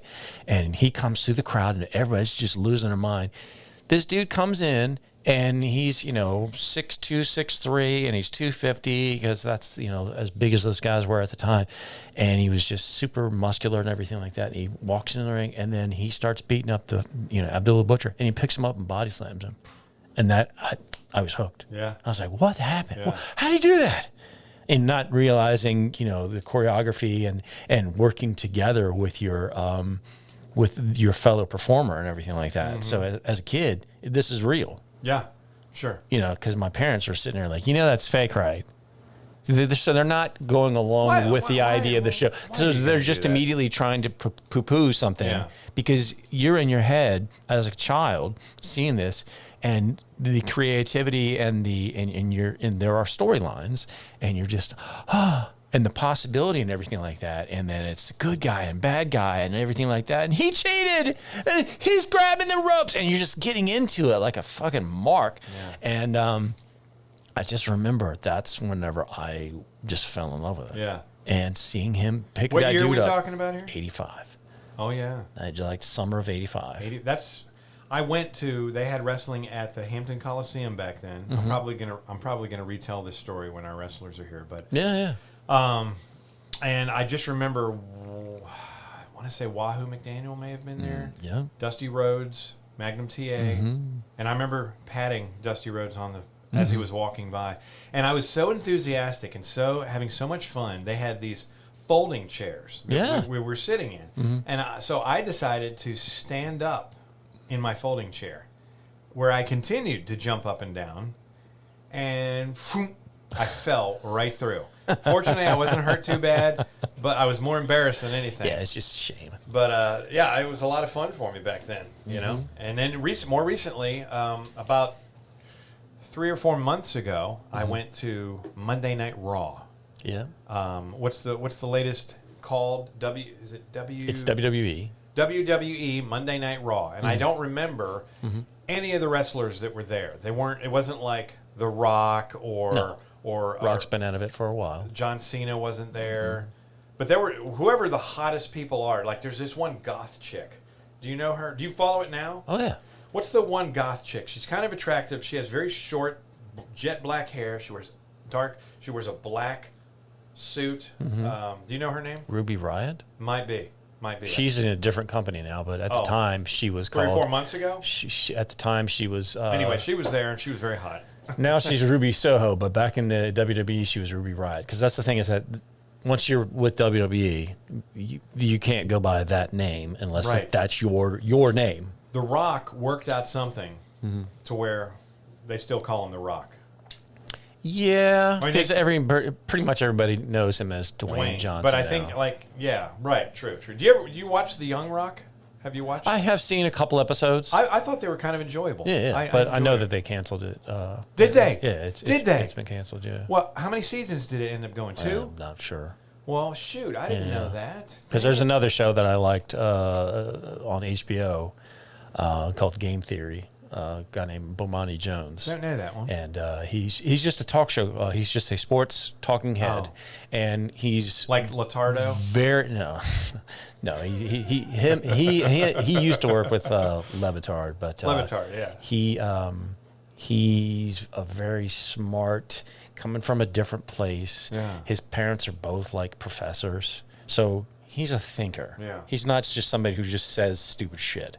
And he had a show on HBO where it was a little bit more produced, a little bit more, and he didn't have to worry about the structure, the confining of his language that you have to do if you're working at like ESPN. But he had a couple times where he was talking about certain things, and he's like, "Oof!" He put a little stank on that. For the longest time, I'll never forget this. God, I never told this story before, but back in like the mid to late '80s. I won a contest through Z104. Do you remember Z104 in the 80s? Yeah. They used to play Cyndi Lauper, Madonna, Boy George. Yeah. Nothing like they are today. No. And I used to listen to them all the time. Yeah. Because I was, Back in the day, whenever you used to wait for your song and then you would have pause and then play and record and then, oh my God, and then you'd hit pause and now you're recording the song directly off the radio and then the asshole DJ would come in too early. Yeah. I'm like, I'm trying to get the entirety of this song, dick. Well, they had a lot of call-in contests back then, and I won tickets. Radio DJs, to me, when I was a teenager, were sort of rock stars. Yeah. And, I had an itch. Not okay. You. And so I won. My prize was the 13th caller gets to come in to our radio show on a night shift and just sit in. What are you doing, Greg? Nothing. Oh, okay. If I feel something, then I'm going to itch. Anyway, sorry. So I won two free. I could bring anybody I want. I brought a buddy of mine, and we went to Z104, and I would love to have gotten in there during the morning zoo. Of course. Do you remember the morning zoo? The morning zoo. Chris, somebody, I don't remember the name of the zoo back then. But anyway, so we went to the studio. We drove all the way out to Virginia Beach, and we got to sit in there during an actual live. It was my first time ever. Yeah. And that was the thing that really pushed me over the edge and made me say, you know what? This is for me. This is what I want to do. I want to get into radio. I want to get into radio. And then I discovered David Letterman and Howard Stern and everybody else. I want to have my own late night talk show. Yeah. I want to, and ever since then. And now that podcasts are taking off and becoming so popular, this is the perfect medium for me because a guy with really no notoriety or anything, just, 2 turntables and a microphone, or I should say... Where it's at. 4 microphones, 4 and 4 headphones. And one pair of dodgy headphones. And a laptop and some cameras. Yeah. You can have your own podcast. And so I'm living the dream right now. This is like... I know I DJ for a living, and I love that job too. I honestly feel like I don't work. I feel like I'm retired because everything I do is fun. Yeah. My DJing is fun. I hit the lottery with that. I absolutely love it. But the podcast to me is... This is where your passion is. I lay at night trying to fall asleep, and I think of my next podcast, and it puts me in my Zen mode. Yeah. That's how much I love it. Sometimes I'll get up in the middle of the night to, take a piss or whatever, and then you come back to bed, and then all of a sudden I start thinking of bits, and I can't go back to bed. Yeah, you should write them down, man. Then I would be just awake, Yeah. And sometimes I'll think of something that I think would be just a great joke, great line, or whatever, or just a premise. Yeah, like this is something that I could unpack. And just do that, on stage or something like that. Do you remember when we used to work at the seafood wholesale place? Delivery facility. Yes. I don't know if you remember this, but you said to me one time that you were thinking of starting up your own podcast. Yes. And you wanted to have me on as a guest, and I was super excited about that. And I never really followed up on it. You didn't ever really follow up on it. And eventually I stopped working there, and you stopped working there. Life got in the way. Life got in the way. Yeah. But I thought about that for years. Yeah. And that's what finally said, you know what? I'm going to do it. Yeah. I'm going to start it. And look, here we are, finally together, reunited, doing it. But I just thought it was such a cool idea that you were like, wow, Greg is actually talking about doing it. And, you got to invest a little bit of money. Yes. To do it. Yes. And I'm still looking at, every now and then I'll see something for, computer or something like that because everything that is computer is just all my wife's stuff that she keeps. Thanks, Dick. No, it's me. You're a son of a... It's me. But hi. Sorry. What's great about the podcast is they're so open format. You can have a 15... There are lame-ass 15-minute podcasts that exist out there. You can have an hour. You can have 3 hours. You can Rogan it, as I should say, and go even longer. Yeah. And, as long as you're not putting super controversial stuff on there, I mean, heck, you can even do that. You could be as polarizing as you want to be. You can curse. There's no commercials. Eventually, I hope to have maybe some commercials. Yeah, do some live reads. That's going to get to you're going to get to that point. Liquid Death. Reach out to me, Liquid Death. I would love for you to be a sponsor of our show, and you don't even have to pay us. Yeah. Just send us a case of enough Liquid Death to supply us during the shows. I'll drink it. I'll have my guests drink it. Just the regular, pure mountain water. I would love for Liquid Death to be a sponsor. So Liquid Death, if you're watching, please. Yes. Reach out. Some of my favorite ad reads over the years were done by Bill Burr because I would listen to his Monday morning podcast. You are your... I just got an itchy muscle. My wife needs to trim this. She usually is in charge of that. Okay. That's something that I do my own trimming. Thank you very much. I trim my own goodies. What were you saying about Liquid Death? I was saying about my favorite ad reads have over the years have been done by Bill Burr. Yeah. He had one that was MeUndies, and he would come up with his own shtick. Yeah. And he would, hey, everybody, MeUndies. And he would come up with a song just on the spot. MeUndies, no more sweaty balls. Boop, boop, boop. Yeah. And And then he would sing something. He was like, I got to sing something for the ladies. No more sweaty clam. And he was just riffing and just being silly. And the sponsors love it, right? Because they know it's as Bill long as Burr. they're getting as many mentions and it's going to drive traffic to their sites and everything like that, which, I would love to do that. So just over the years, you just hear some people stutter and they struggle reading. Bert is he's gotten better, but there's some times where he's just. Sometimes I have to shut off his podcast just because he's so stuttery in it. And then he'll go off on a tangent. If you're listening to Two Bears, he will go off on a tangent. And you just, hey, can you kind of rein it in? Thank God Tom's there to wrangle him in. But sometimes he just lets him go. Yeah. And sometimes he wants to watch the world burn. Yeah. And he's like, this is great. He's just having a fucking meltdown. Sure, I had things on my mind that I wanted to talk about, but he's just fucking took us on an off-ramp here. I would love to have sponsors. I don't plan on ever charging for this podcast. I'd like it to be like that, to where just the sponsors take care of it. Oh, yeah. And I mean, if you can get to the point where you fire up a Patreon and have like special content, and then if you get enough Patreon subscribers, and then there are certain things that you put on certain guests. Because if you're trying to drive traffic for that. The thing I don't like about Patreon is that you have to be a subscriber to access this exclusive content. And I'd really rather have all my content available to everyone. I absolutely get that. There's one of my favorite podcasts is The Honeydew with Ryan Sickler. And he talks to, more often than not, they're comedians. And sometimes he goes in a different direction. Could be an actor.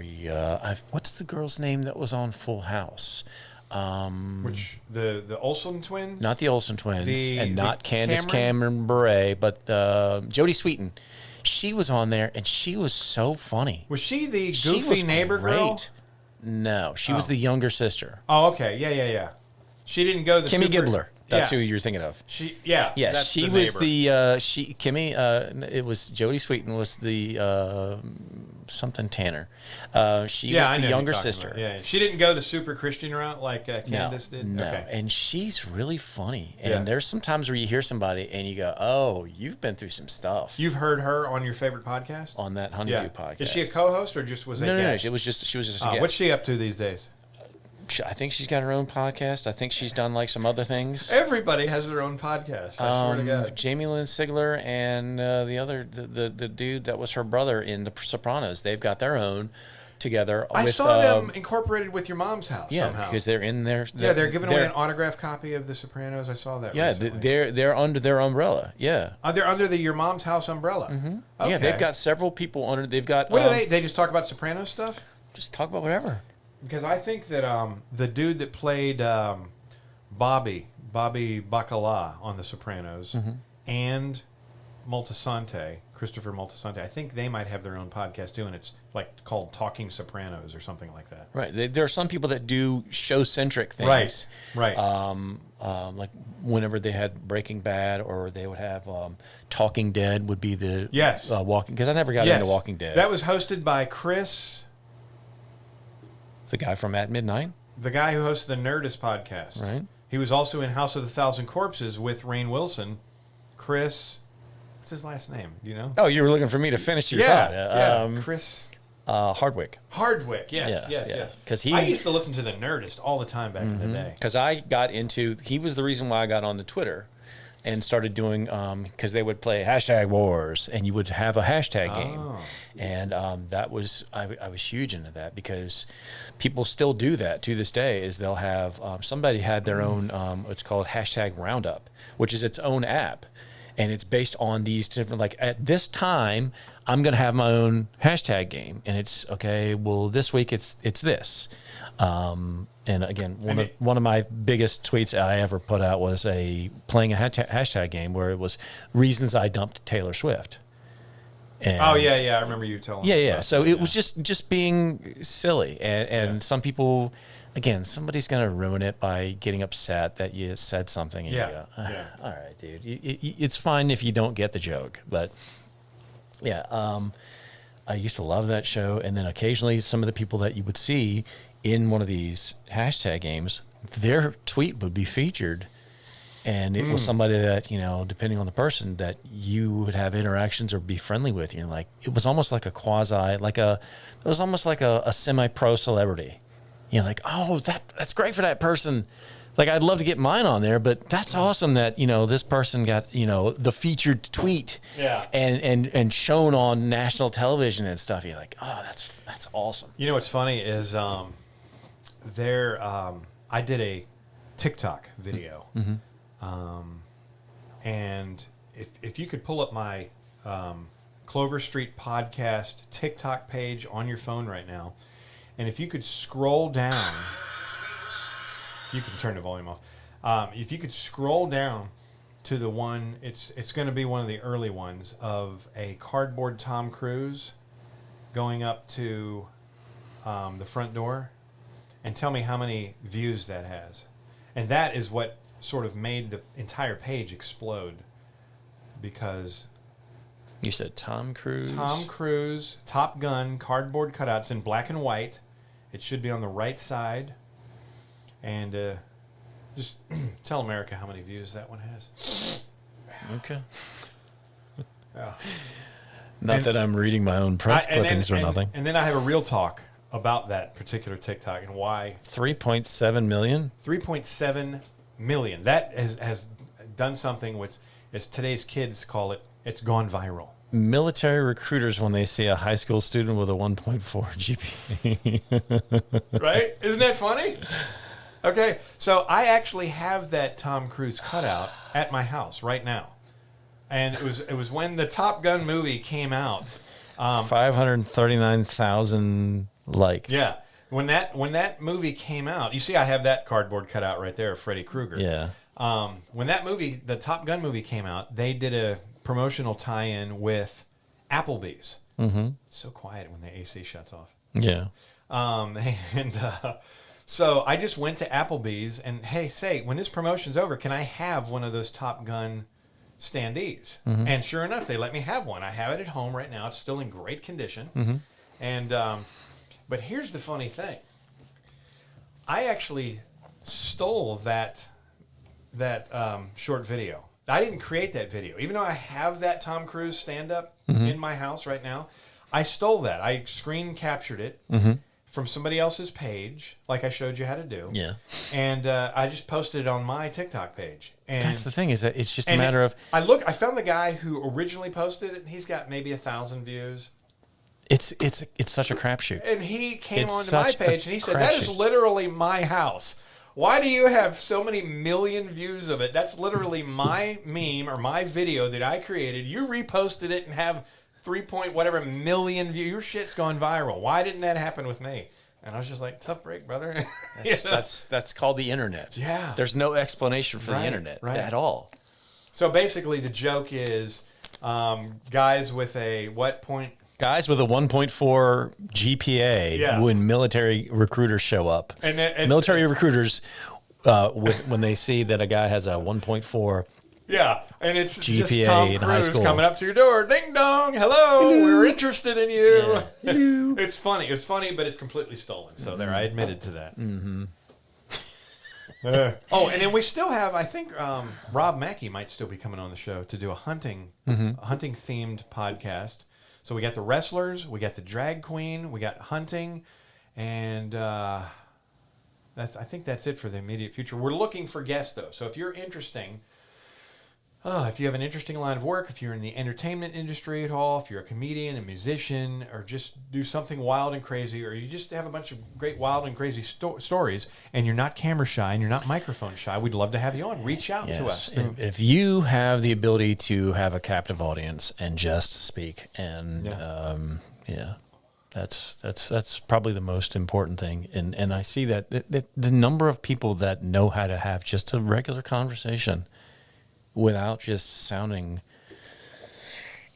like they're clearly not able to have a conversation is oh my God. I can spot it from a mile. It's baffling to me whenever someone, because I've got some friends that I work with that if I've said a line or a joke or something like that, that's their entrance into the next time that we speak ad infinitum. It's just, because I told this one joke about Taylor Swift. Did you hear about the guy who dipped his balls in glitter? No, I didn't hear about the. Yeah, it was pretty nuts. And I've got funny. I've got one dude, and that's not my joke. Pretty nice. It's not my joke. But can you tell the joke, and can you have inflection points, and just the delivery just depends. And you know what? That reminds me. And so that's the introduction. Every time he would walk up to me for the next 3 weeks, say, pretty nuts. Yeah. Hey, pretty nuts. Yeah. Okay, I don't want you to just repeat the line over and over again. Yeah. Did you hear that the circus is coming back in town? I did not. Yeah, it's intense. That's similar, that's right? awesome. It's similar. Yeah, it's intense. Hell yeah, it's intense. Oh, and you know what boggles my mind just as much is the people that don't have basic cooking skills. My God. The people that don't have basic cooking skills, that don't know how to saute stuff, that don't know how to make a lasagna. Well, I am slowly getting myself out of that, group of people in disdain. Are you a good cook? I can't remember. I'm getting more active and trying to be. Your wife is not. No, my wife is an amazing cook. Oh, okay. No. Hey, wait a minute, didn't you say she was my wife is an amazing cook. Okay, but you're trying to I'm trying to get better. You're good at smoking stuff, right? That's your specialty right now? I'm good at using a smoker. Yeah. Right. Yeah, you know what I meant. Yeah. Did you notice that guy? Did you notice that black guy today that came down to the golf place? Oh yeah. As soon as he showed up, I started smelling weed. Oh, I remember seeing that he had something hanging up, but I did catch one whiff. But hey, if you've got the nuts to do that in public, I don't think it's that big of a deal. I don't care. No, I don't either. I just I've noticed that since I've moved from being in this area delivering, and now I'm over in Gloucester, I don't smell that at all. Like occasionally I do, really. But whenever I was driving down Jefferson to head over into Carrollton, I would think I would more smell rural. it nonstop. Yeah, like everybody, yeah. in your car, right. Like, how do you do that in function? Oh my God! If I'm going to do that, I want to just not do anything. Yeah, I'm worried about what to snack on and what to watch. I think I drove one time, pretty baked, Mm-hmm. one time, and I felt like I was in a boat.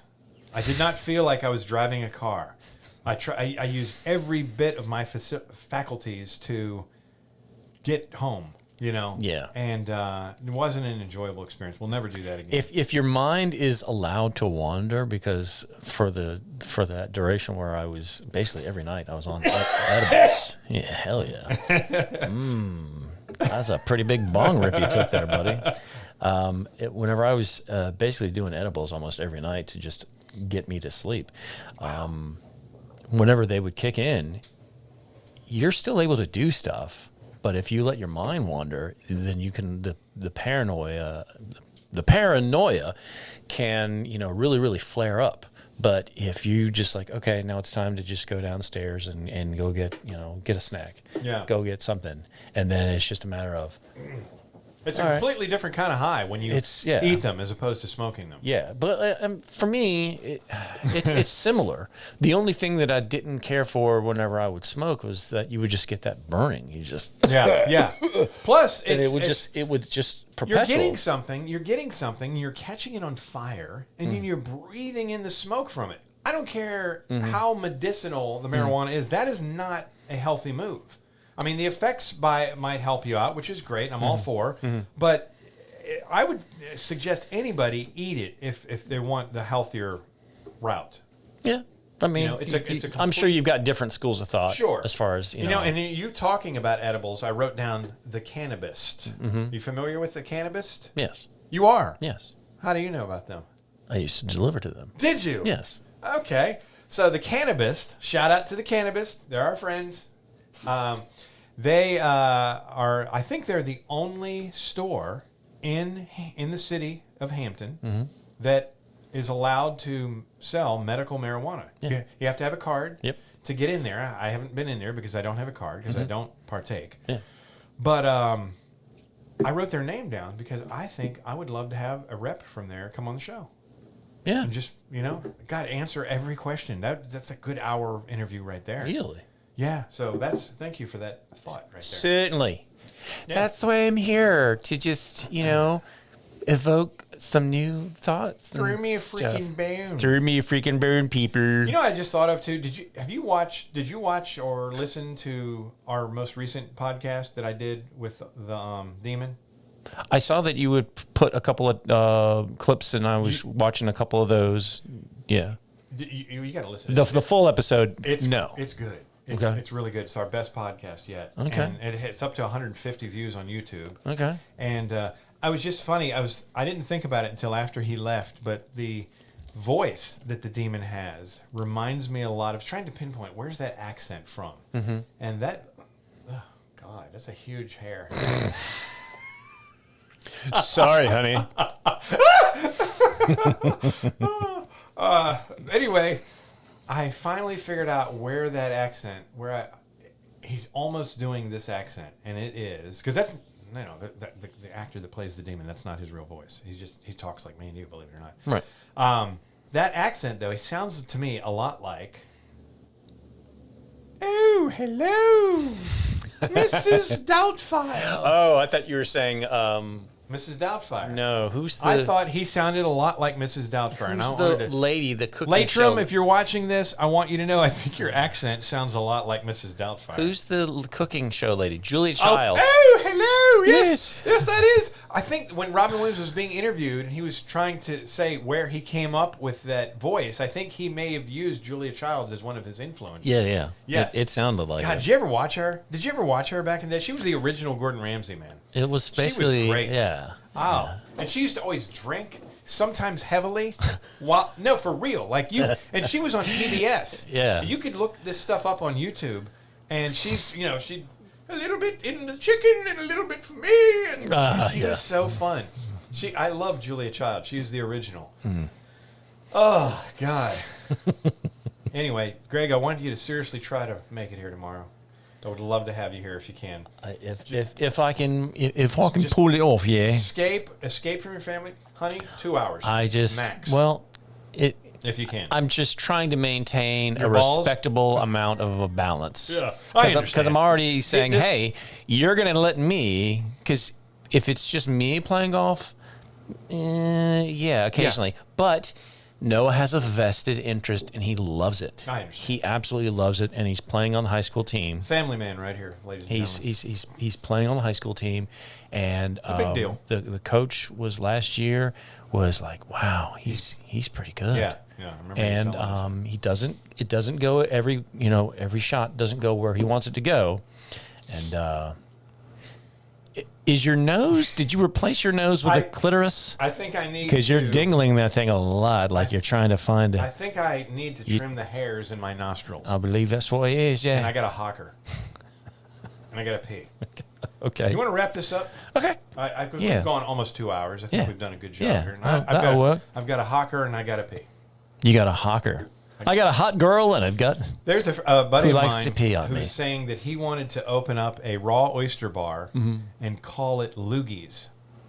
That's what he wanted to call. You remember that? It's what's his name? His name's Blaze Sinatra. If you're watching this, may have a difficult time with the marketing. Loogies. Do you eat raw oysters? Yes, I do too. Yeah. You put a little lemon, a little hot sauce on there. Just whatever. Love it.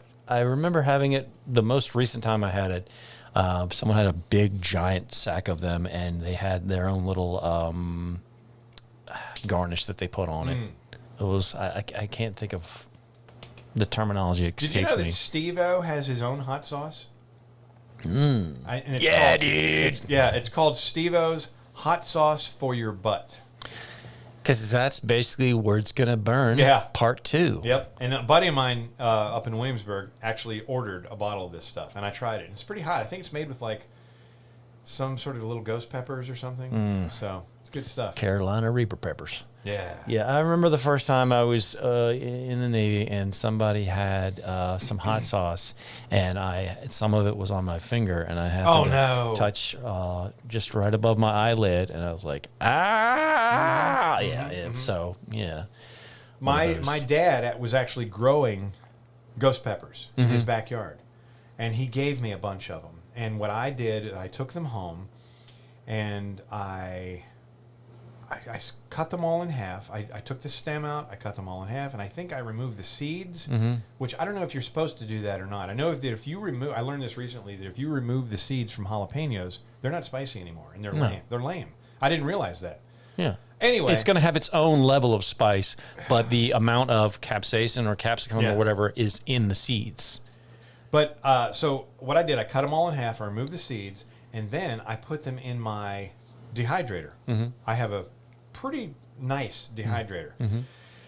And then when I left them, I let them completely dry out, and then I put them in the food processor to chop them up as fine, and then I ground them into almost like a powder, and I put them in a little spice thing, and we used it. But during the preparation, for some reason, I only was wearing an apron and gloves and eye protection, but nothing else.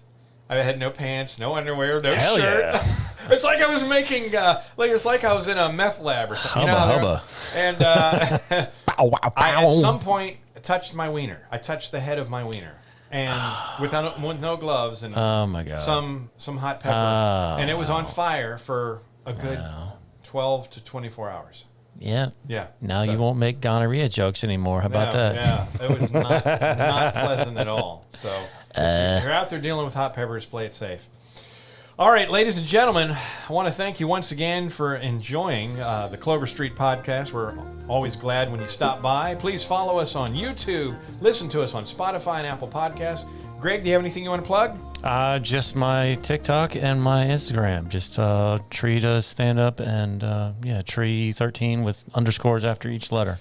And thank goodness I have finally mastered syncing up audio and video. So when you're watching this video, our lips should match pretty perfectly with what we're saying, and we're not like, it won't look like an old Godzilla or Kung Fu movie.